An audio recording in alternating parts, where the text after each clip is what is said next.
She gave iPads and cash to all her grandkids, except for Kelly's daughter. No explanation, no eye contact, not even a name spoken. But when she fell ill and slipped into 10 days of silence, only Kelly and that little girl stayed. They cooked porridge, wiped her forehead, read to her every night. She didn't know. She thought it was the nurse, until Thanksgiving, when she opened a small gift box. No ribbon, no card, no name. And what she found inside a photo, a letter, a notebook. It silenced the entire room and changed everything. That Christmas, the snow came earlier than usual. Ruth's mansion, standing proud at the edge of a quiet suburban neighborhood, was glowing. String lights sparkled along the roofline. Soft piano music floated through the hall. And from the kitchen downstairs, the warm scent of roasted meat drifted upward. Ruth, 74 years old, with silver hair pinned in a graceful bun and a worn pearl necklace around her neck, stood in the middle of the grand living room like a queen announcing her decree. "I'm giving iPads to all the kids, one each and $200 in cash too." Her voice was loud, triumphant, as if she were bestowing some royal gift upon the world.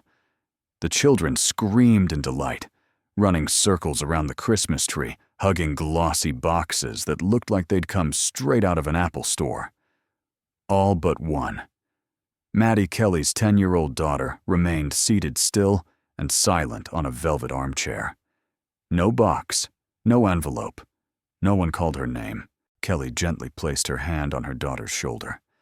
But Maddie turned to her eyes wide with confusion. "Did Grandma forget me?" Mom Kelly clenched her hands into fists. She didn't say a word. The room was bursting with laughter, but no one answered. No one even looked their way. Everyone acted like they hadn't heard Maddie's question, just like they'd been pretending not to see her or her mother for years. Back in high school, Kelly was once known as her mother's pride, the eldest of 3 sisters, straight-A student, piano prodigy. She even earned a full scholarship to a state university.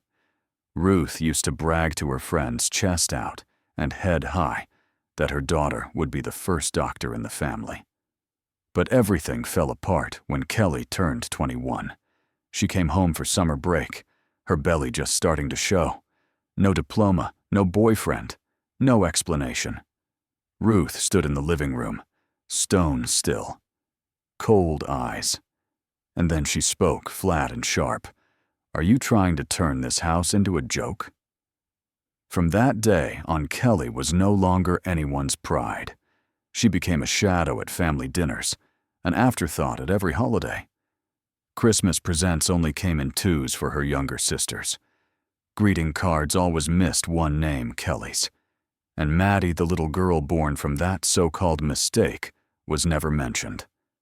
Not once. But Walter, gentle, quiet. Walter, Kelly's father, never stopped caring. Whenever Kelly visited, he would pour her a cup of tea. He never said much, but his eyes always held a kindness that words couldn't touch.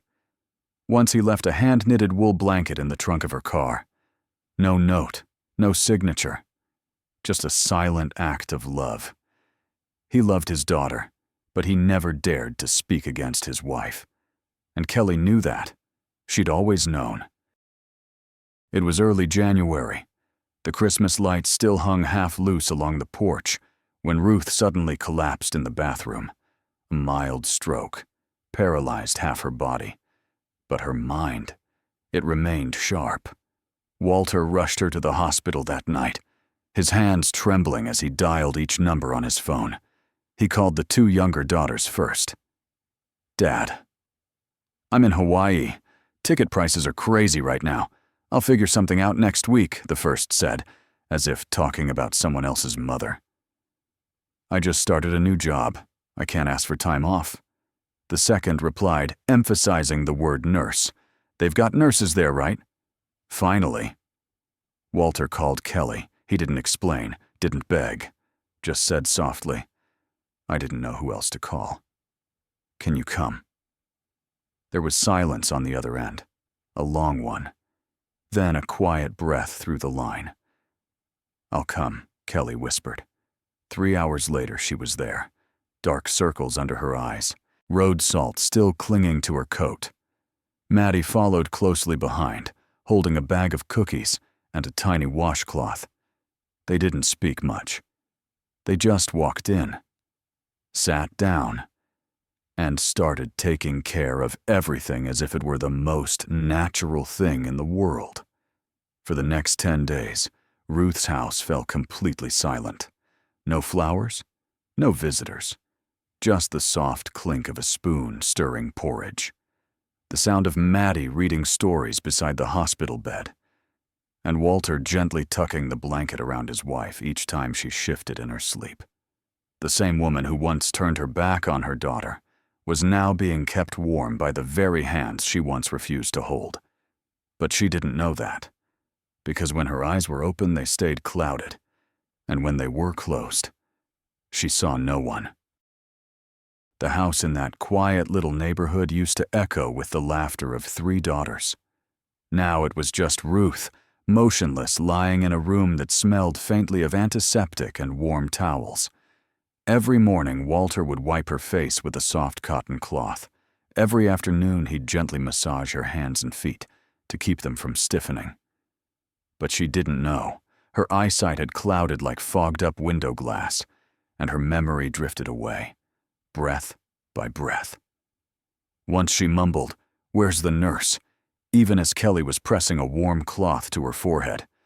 Kelly just lowered her head and said softly, "It's me, Mom." Walter looked like he might say something, but Kelly shook her head gently.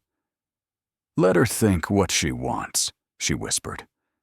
Maddie, just 10 years old, started drawing a picture every single day, a little sketch placed beside Ruth's bed.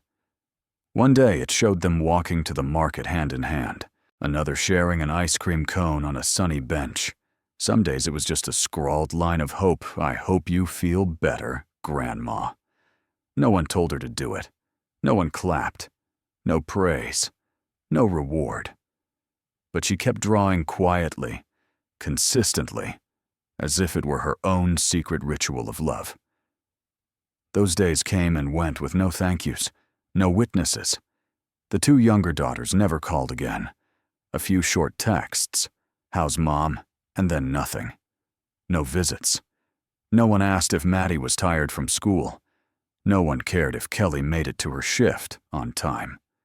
Only the wall clock kept ticking the same soft rhythm hour after hour, marking time's passing. And in that slow, invisible rhythm, a quiet truth began to grow inside that house. That love doesn't need to be recognized to be real. It still exists. It still happens, even when it's buried beneath years of silence. The morning Ruth opened her eyes again, the room was bathed in soft sunlight filtering through the curtains. She blinked several times, then let out a faint groan as her fingers twitched. Kelly was placing a fresh, cold cloth on her forehead. She paused for just a moment. "You're awake," Kelly said, voice low but full of relief. Ruth turned her head slowly, trying to focus on the blurry figure beside her. After a few seconds of silence, she murmured, "Call the nurse for me. I want to thank her." Kelly stood still, then quietly turned away, folding the cloth to hide something in her expression. "Okay, Mom, I'll call her." That evening, the house suddenly came to life. The 2 younger daughters, who had been too busy before, showed up, arms full of imported fruit baskets and pricey orchid arrangements. Ruth lay in bed, her hair neatly brushed, a hint of lipstick on her lips. She spoke of the hospital as if she'd just returned from a lovely vacation. The doctor said, "I'm recovering well," she said, with pride in her voice. "Must be because of my positive mindset." Light chuckles rippled through the room. The second daughter handed her a sleek silver-blue box. "I got you the newest iPad, Mom. I already loaded it with audiobooks and meditation music." Ruth beamed. "Smart girl. You know I love classical music. Where's little Emma?" "She read me that poem last time, I still remember it. She's preparing for her scholarship exams. She's smart like her dad. Ruth nodded with satisfaction. Maddie sat curled up in a chair by the window, spinning the corner of her workbook between her fingers. No one called on her. No one said her name. Ruth, still unaware that this very child had been the one spoon-feeding her porridge, reading to her each night, while she lay unconscious, glanced briefly at Maddie and assumed probably some neighborhood girl Walter asked to help out. She picked up one of the drawings from the table, a crayon sketch with the words, scrawled, "I love you, Grandma." Who left this childish drawing here? Ruth asked, holding it up. Kelly opened her mouth, but stopped herself. Maddie simply bowed her head and tucked her crayon back into the tin box. Walter stood in the corner, silent, taking it all in. He knew exactly what each daughter had done and what they hadn't done during the 10 days Ruth lay still. But as always, he chose not to speak. That had always been his way. Sometimes silence means weakness, but this time, maybe it was him leaving space for someone else to finally speak the truth. That Thanksgiving, Ruth's house lit up early. On the long dining table draped in a white cloth roast turkey, pumpkin pie, wine, and a spread of dishes brought in by her daughters and grandkids.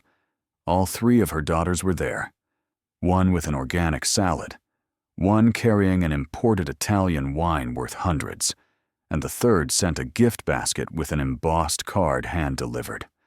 The kids fluttered around the table, giggling, handing Ruth shiny boxes. Perfume, a neck massager, a full spa voucher. Ruth sat at the center like an aging queen receiving her tributes, her face relaxed with every unwrapped gift, her eyes gleaming as she admired how well they had chosen.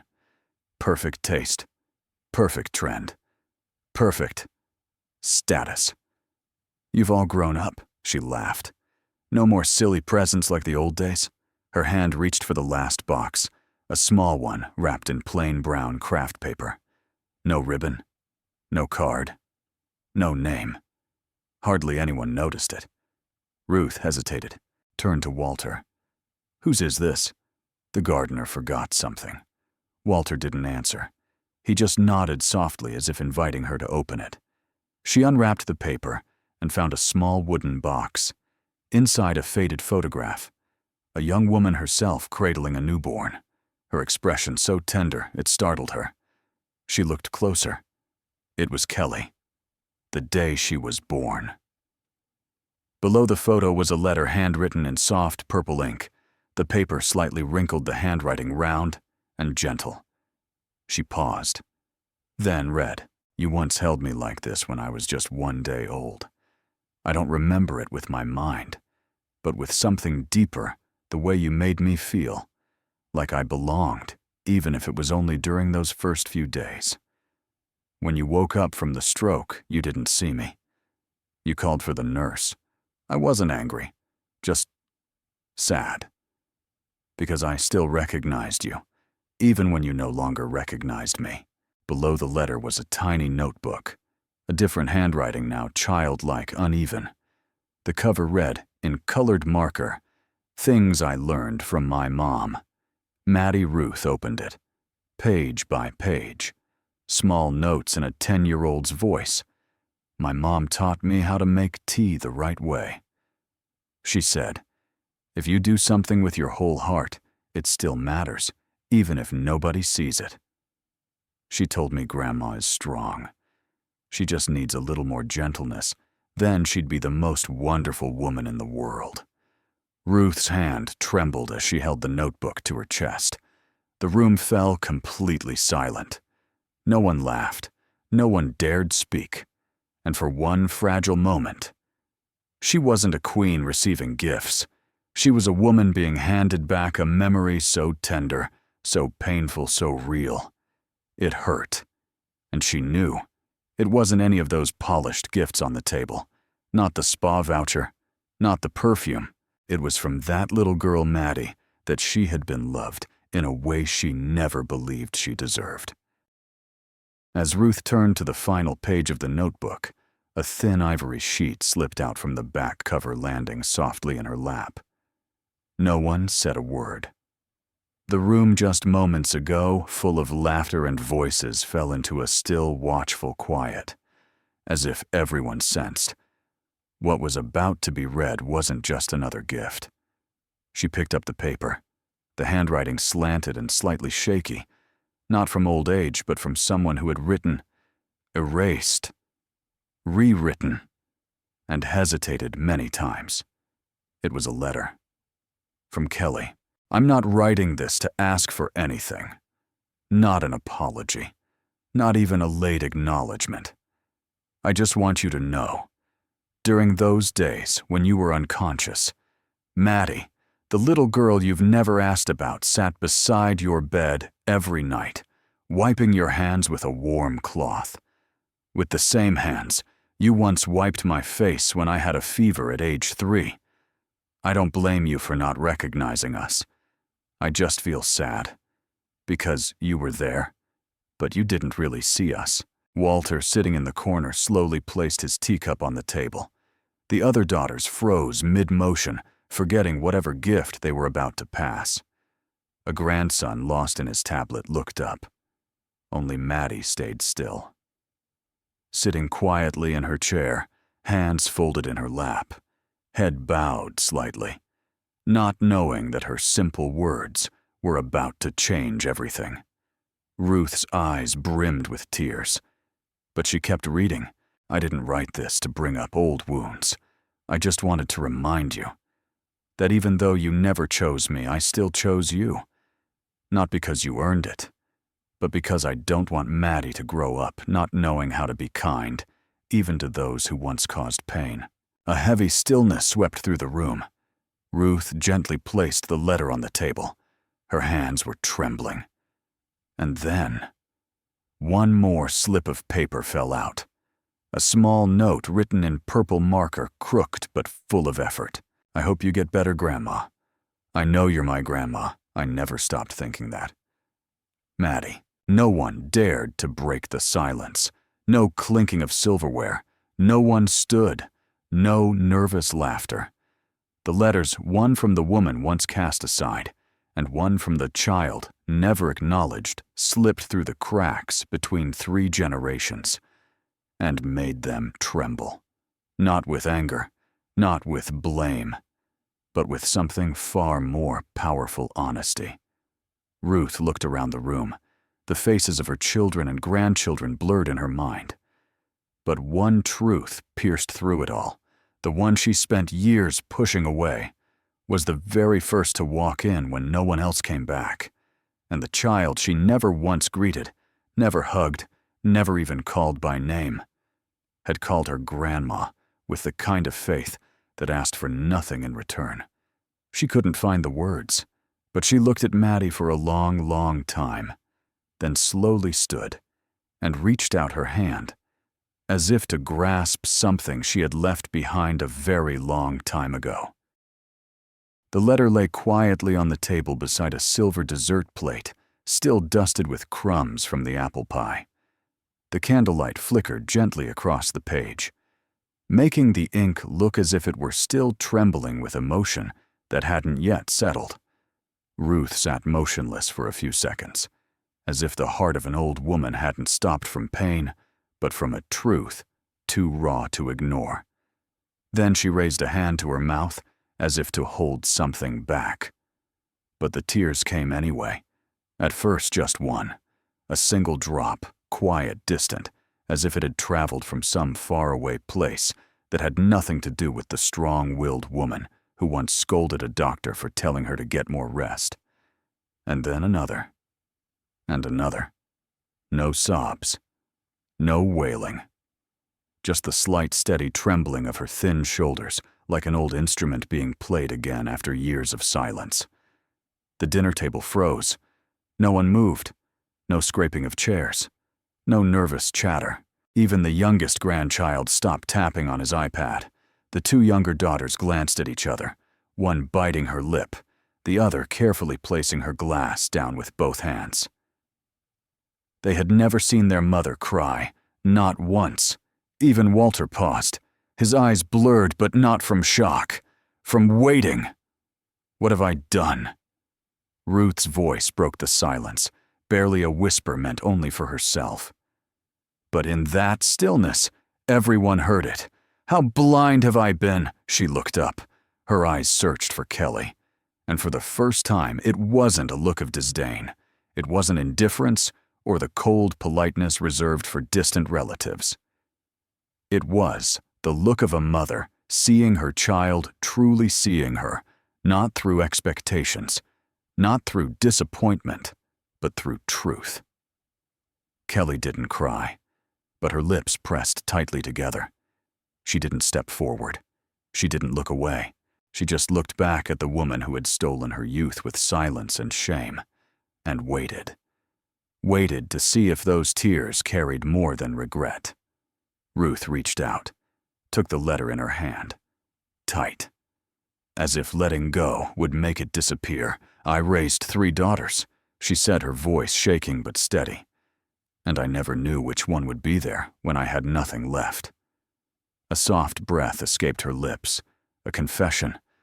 I thought I was strong. I thought I was teaching them discipline, but all I taught them was how to leave. Walter nodded gently. No sarcasm, no blame. Just a slow, steady nod, as if he'd been waiting years to hear her say those exact words. As if the woman he loved was finally removing the armor she'd worn for so long that she forgot who she was underneath. Ruth turned to Kelly again. She said nothing more. But in her eyes, reddened, fogged but suddenly wide open, was an entire life waking up, and for Kelly that was enough. No apology needed, no one to defend her, no need for grand gestures, just one honest look. For the first time, and perhaps the only time, from the mother she had spent a lifetime learning to stop waiting for. The room was still silent as Ruth slowly let go of the letter, as if it had grown too heavy for her aging hands to hold. Tears still shimmered at the corners of her eyes, but now her hands began to move, shaky but filled with resolve. She rose, slowly, leaning against the table for balance. No one reached out to help. No one stopped her. Everyone understood. This was something she needed to do on her own. She walked toward Maddie, the little girl still sitting quietly by the window, her tiny hands gripping a colored pencil tight. Maddie looked up as Ruth approached, her eyes widened, disbelieving. Ruth bent down her old knees, lowering her to meet the little girl eye to eye. Her hands rested gently on Maddie's small shoulders, and for a moment she paused, as if gathering every last drop of courage she had left in her life. "I'm sorry," she said, her voice hoarse. "I'm sorry I didn't see you. Didn't see your heart. Didn't see your eyes the way they looked at me, just hoping I'd call you by a name I never let myself say." Maddie trembled. She didn't speak, just looked into Ruth's eyes, listening not with her ears, but with her heart. Ruth leaned in and wrapped her arms around the child tightly. Long, and with a warmth that felt strangely new. It wasn't the polite hug of an old woman. It was the embrace of a grandmother who had just realized how many years of love she had missed. Maddie burst into tears, burying her face into Ruth's shoulder. And somewhere in a small corner of her heart, a door that had been closed for years finally cracked open. Then Ruth rose again, turned slowly to face Kelly, the first daughter, the one who had been forgotten, the child she once cradled as a newborn, the bright-eyed girl who once dreamed of becoming a doctor, the woman who had spent almost 2 decades swallowing her mother's disappointment in silence. "I don't deserve it," Ruth said plainly. "I let my pride blind me. I let imagined shame turn you into a stranger." She paused, her voice softened. "But if you'll let me, I want to start again." Kelly stood still, her eyes locked on her mother. The same eyes that had once watched Ruth from behind a living room door had once looked down when dismissed at the dinner table, had once trained themselves to live without love. And now, that same heart began to crack open again, not from pain, but from being seen. Tears rolled down her cheeks, clear, quiet, like all the lost years slipping free, not from joy, not from closure, but from something far deeper finally being acknowledged. She stepped forward, didn't say a word, and hugged her mother. For the first time in her adult life, Kelly chose to embrace Ruth. And Ruth, for the first time, didn't hold herself tight in rigid expectation, didn't demand respect, didn't defend herself, didn't try to be right. She just whispered, "Thank you for not becoming the woman I once feared you would." Walter sat quietly, his eyes glistening, watching 3 generations of women finally standing in the same place. No one left on the outside, no one left behind. And for the first time in many holidays past, this house felt like a family. The next Christmas, Ruth's house was lit up once again just like every year. But this time, there was no mountain of gifts under the tree, no iPads, no thick envelopes. On the table, just a tin of gingerbread cookies, a few red ribbons, and the scent of cinnamon floating through the kitchen. Ruth sat at the kitchen table wearing an apron, her hands clumsily shaping dough into little star molds. Maddie sat beside her, eyes bright as Ruth told stories from her childhood. Once I climbed onto the roof just to finish a book, and my parents made me stand facing the wall until dinner. "Did you cry?" Maddie asked, pressing a raisin into the center of a cookie. Ruth chuckled, eyes squinting playfully. "Of course I did." But later, I realized, sometimes we cry not because we're punished, but because we understand something too late. Kelly stood by the window quietly lifting Walter's old camera. She snapped a photo, a simple frame. No colorful lights, no fancy dresses. Just a child and an old woman, hands dusted with flour, hearts warmed by something far deeper than tradition. Walter stepped up behind Ruth and gently placed a hand on her shoulder. She looked up and held his hand in return. "We can't get back what we lost," she said, her voice rough but full of warmth. "But we can choose today to start loving each other again, the right way." And for the first time, everyone in that house responded together, not with words, but with silent, complete smiles. The kind that said we're home, we're whole, we're family.